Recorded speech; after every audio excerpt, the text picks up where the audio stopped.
And the last way that a woman can fall in love with you, other women want you.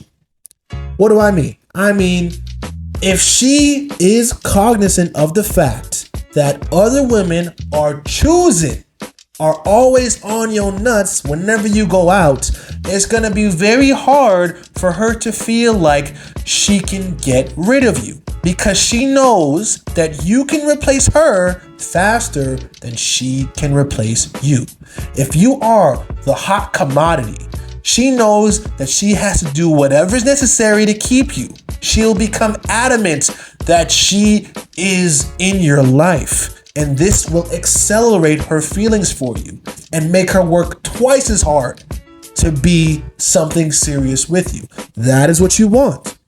If she goes outside and girls are literally stopping to talk to you and ignoring her, oh my God, best believe she's giving you the most crazy top you ever got when you get home, because she has to mark her territory.